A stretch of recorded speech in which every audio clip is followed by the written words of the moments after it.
नमस्कार दोस्तों, जब भी हम कोई नया प्रोडक्ट खरीदते हैं तो अक्सर उस पर खुरदुरे अक्षरों में मेड इन चाइना लिखा होता है। हालांकि चीनी सामानों के बहिष्कार के चलते भारतीय मार्केट से अब चीन की पकड़ कमजोर होती जा रही है, लेकिन पहले ऐसा इतना ज्यादा देखने को मिलता था कि कुछ सालों में तो मेड इन चाइना को लेकर मजाक भी बनने लगे थे। पर दोस्तों, क्या आपको पता है कि हर चीज चीन में क्यों बनती है? सैकड़ों डॉलर्स का फायदा कमाने वाला चीन कुछ तो ऐसा कर रहा था जिससे उसके प्रोडक्ट का इंपोर्ट इतने सालों तक उसे मुनाफा देता रहा। लेकिन अब लगता है कि चीन की एक्सपोर्ट स्ट्रेटजी को देखते हुए भारत भी मेड इन इंडिया के मोर्चे पर आगे बढ़ रहा है। ऐसे में सवाल ये है कि क्या भारत भी चीन के नक्शे कदम पर चल रहा है? क्या हमारा इंडिया भी अब बन जाएगा अगला चीन? इन्हीं सवालों के जवाब जानने के लिए बने रहिए हमारे साथ अंत तक। सैकड़ों वर्षों तक भारत पृथ्वी पर सबसे अमीर देशों में एक था, जो ग्लोबल व्यापार का लगभग 25% हिस्सा था। और फिर इंडिया में आए ब्रिटिशर्स। अंग्रेजों ने भारत के रॉ मटेरियल्स को अपनी फैक्ट्रीज में इस्तेमाल करते हुए अपने प्रोडक्ट को इंडिया में ही बेचना शुरू कर दिया। अगर देखा जाए तो ऐसा करके अंग्रेजों ने आज के मायने में इंडिया से कुछ 45 ट्रिलियन डॉलर्स कमाए।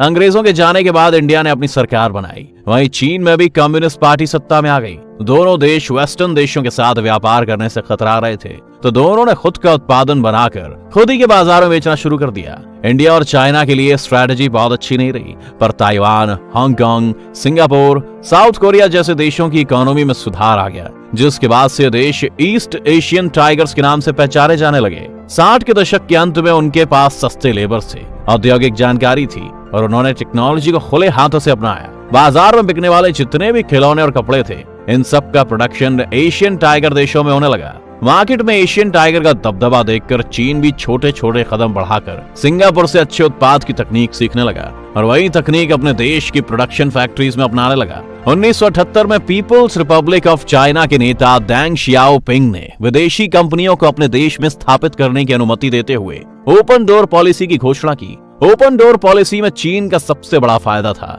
कि उनके पास बहुत ही कम कुशल कार्यबल था, जो बड़ी बड़ी फैक्ट्रियों को मजदूरों से भर सकता था। चीन के अंदर विदेशी पूंजी कमाने की भूख भी ज्यादा थी, तो विदेशी पूंजी, विदेशी ज्ञान और विदेशी निवेश में चीन की दिलचस्पी काफी बढ़ गई थी। और जब इन सब का सही दिशा में उपयोग किया गया तो दुनिया ने चीन में वैश्विक विनिर्माण में एक बड़ा बदलाव देखा। अब सस्ते सामान, खिलौने, कपड़े आदि चीजों में चीन ने भी बाजारों में अपनी छाप छोड़ना शुरू कर दिया। और फिर 1978 में ओपन डोर पॉलिसी के बाद से 80 और 90 के दशक में चीन ने हर साल लगभग 10% की वृद्धि की। 1991 में भारत ने भी खुद को स्थापित करने के लिए ग्लोबल कंपनियों के लिए अपने दरवाजे खोल दिए। हालांकि आमतौर पर भारत एक इंपोर्ट देश के रूप में नहीं देखा जाता है, पर भारत की एक्सपोर्ट ग्रोथ चीन और वियतनाम के बाद दुनिया में तीसरी सबसे अच्छी रही है। लेकिन ऐसा क्या है जो भारत वास्तव में बनाता है और एक्सपोर्ट करता है? चीन और अन्य ईस्ट एशियन टाइगर देशों द्वारा बनाए गए खिलौनों और वस्त्रों जैसे छोटे मोटे निर्माण के बजाय भारत ने स्पेसिफिक तौर पर बड़ी बड़ी मैन्युफैक्चरिंग और सर्विसेज जैसे सॉफ्टवेयर,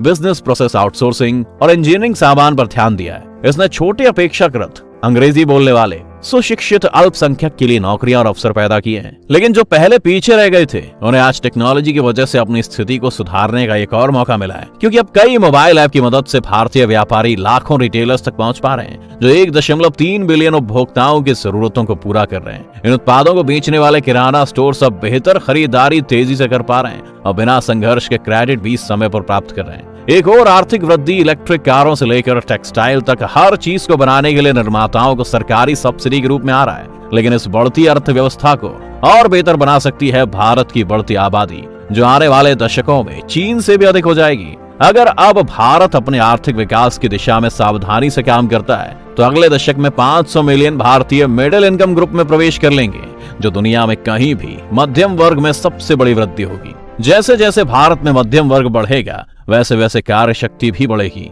तो भारत के पास निश्चित रूप से दुनिया को बताने के लिए कहानी है कि वो उस अंतर को भरने के लिए तैयार है जो चीन पीछे छोड़ता जा रहा है। भारत विदेशी निवेश के लिए लगभग खुला है, लेकिन वियतनाम जैसे देशों के मुकाबले भारत को चुनने के अभी भी कई नुकसान थे, क्योंकि समस्या तब भारत के कर के स्तर पर थी, जो विदेश से आने वाले सामान पर लगता है। दरअसल भारत सरकार अपने प्राइवेट सेक्टर के साथ कई कर विवादों से गुजर रहा था। आयकर विवाद, आय शुल्क विवाद और जीएसटी विवाद, जो भारत में निवेश करने के रास्ते में चुनौती बना हुआ था। वहीं दूसरी तरफ चीन से कई मल्टीनेशनल कंपनियां अपनी निर्भरता घटाकर दूसरे देशों में विकल्प ढूंढ रहे हैं। तो ऐसे में भारत ने सुनहरे मौके का फायदा उठाकर उन सभी विवादों को खत्म कर दिया है जो टैक्स लगाने को लेकर चले आ रहे थे। भारत को निवेश के लिए बेहतर ठिकाना बनाने को लेकर अब पहले की तुलना में नियम कानून भी आसान बना दिए गए हैं। जो भारत के लिए एक बेहतर अवसर साबित हो सकेंगे। भारत द्वारा एक और चूका अवसर इसकी बेरोजगार महिला आबादी है। भारत की महिलाओं की व्यापार में भागीदारी दुनिया में सबसे कम है। हालांकि भारत सरकार ने व्यवसाय करना आसान बनाने के लिए कदम उठाए हैं। गुड्स एंड सर्विसेज टैक्स या जीएसटी ने कई स्टेट एंड फेडरल टैक्स को सिर्फ एक टैक्स में तब्दील कर दिया है। अब भारत सरकार ने रेट्रोएक्टिव टैक्सेशन की अनुमति देना बंद कर दिया है। लेकिन भारत को और भी आगे जाना होगा अगर उसे अपने सबसे बड़े कंपेटिटर चीन को चुनौती देनी है। तो ऐसा हम इसलिए कह रहे हैं क्योंकि अब तक मोदी का मेक इन इंडिया अभियान कुछ ही राजनीतिक रूप से जुड़ी कंपनियों के एक चुनिंदा समूह को ही लाभ दे पा रहा था। ज्यादा टैरिफ और अन्य व्यापारिक बाधाएं मेक इन इंडिया को सिर्फ मेक फॉर इंडिया तक ही सीमित कर पाया, जबकि ये समय दुनिया के लिए चीजें बनाने का बहुत बड़ा अवसर है। उदाहरण के तौर पर भारत मानव बाल का बड़ा एक्सपोर्टर है। मंदिरों में बालों की बलि देने की भारत की परंपरा और अलग अलग घरों से बाल बचाने और इकट्ठा करने की प्रथा का मतलब है कि मानव बाल का दुनिया का सबसे बड़ा सप्लायर बन गया है। अधिकांश बाल विग, पुतलों और अन्य उत्पादों को दुनिया भर के विभिन्न बाजारों के लिए उपयुक्त बनाने के लिए एक्सपोर्ट किए जाते हैं। लेकिन बालों का निर्यात करने से पहले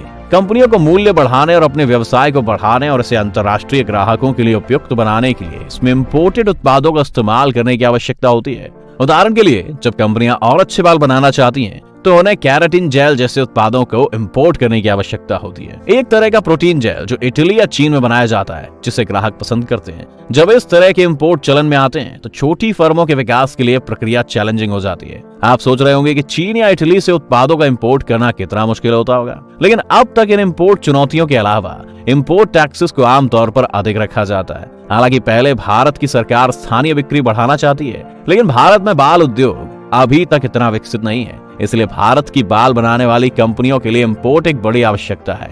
ऐसे में भारत सरकार को इंपोर्ट ड्यूटी को लेकर उठाए गए बड़े कदम मेक इन इंडिया अभियान के बीच आने वाली रुकावटों को कम करेगी। अब तक भारत एक ऐसी इकोनॉमी है जिसे हमेशा चीन के बगल में माना जाता है, लेकिन हर बार जब ये विषय आता है तो भारत तब भी अगला चीनी होता है। लेकिन जिस तरह से चीन सस्ते श्रम का फायदा उठाता आ रहा था, अब वो मौका भी उसके हाथ से निकलता जा रहा है। ऐसे में भारत का अन्य देशों की कंपनियों के लिए अपने दरवाजे खोलना लाभदायक साबित हो सकता है। तो दोस्तों, अब तक भारत एक ऐसी इकोनॉमी है जिसे हमेशा चीन के बगल में माना जाता है, लेकिन क्या भारत के छोटे छोटे कदम देश को बड़ी कामयाबी दिला पाएंगे? क्या वाकई भारत बन पाएगा नेक्स्ट मैन्युफैक्चरिंग हब? अपनी राय हमें कमेंट करके जरूर बताएं।